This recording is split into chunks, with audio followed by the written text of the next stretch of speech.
हाय दोस्तों, नमस्कार दोस्तों। जैसा कि वीडियो में आप देख रहे हैं, एलजी की टॉप लोड वॉशिंग मशीन है और इसमें जो प्रॉब्लम आ रहा है, कस्टमर कह रहे हैं कि हमारी मशीन स्पिन टाइम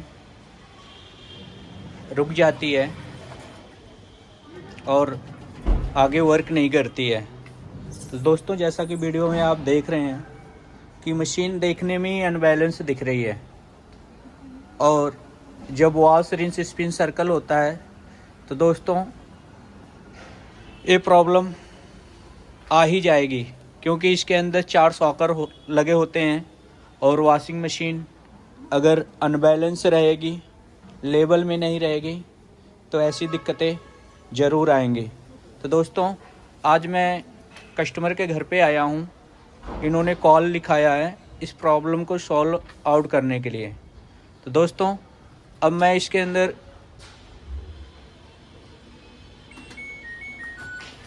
कपड़े भी डाल दिया हूँ और पानी से पूरा वॉशिंग सर्कल पे हमने स्टार्ट कर दिया। दोस्तों, अब हमने चेक करना है कि मशीन अनबैलेंस क्यों हो रही है। तो इसको चेक करने के लिए हमने मशीन का पावर बटन को ऑन करना है और स्पिन बटन को एक बार प्रेस कर देना है और स्टार्ट बटन को प्रेस कर देना है। अब जैसा कि आप देखेंगे वीडियो में, मशीन पानी निकालना स्टार्ट करेगी और जैसे ही पानी निकलेगा उसके बाद स्पिन सर्कल कपड़े ड्राई होने स्टार्ट हो जाएंगे। जैसा कि दोस्तों वीडियो में आप देख रहे हैं, मशीन जैसे ही लोड लेके फिर दोबारा पानी लेना स्टार्ट कर दिया। दोस्तों, अब आप देख रहे हैं नीचे मशीन के स्टैंड लग रखा है।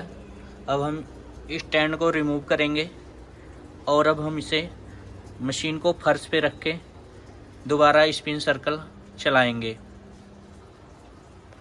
जैसा कि दोस्तों देख सकते हैं, हमने वॉशिंग मशीन का स्टैंड को रिमूव कर दिया और मशीन को हमने बैलेंस में कर दिया। तो आप देख रहे हैं जो प्रॉब्लम आ रहा था स्पिन सर्कल में, अब वो प्रॉब्लम सॉल्व आउट हो चुका है। दोस्तों, अगर इस तरह की आपकी मशीन स्टैंड पे है या फर्श पे है, अगर लेवल में नहीं है, तो आप इन चीज़ों को ध्यान देंगे और उसको बैलेंस में करके आप खुद प्रॉब्लम को सॉर्ट आउट कर सकते हैं। दोस्तों,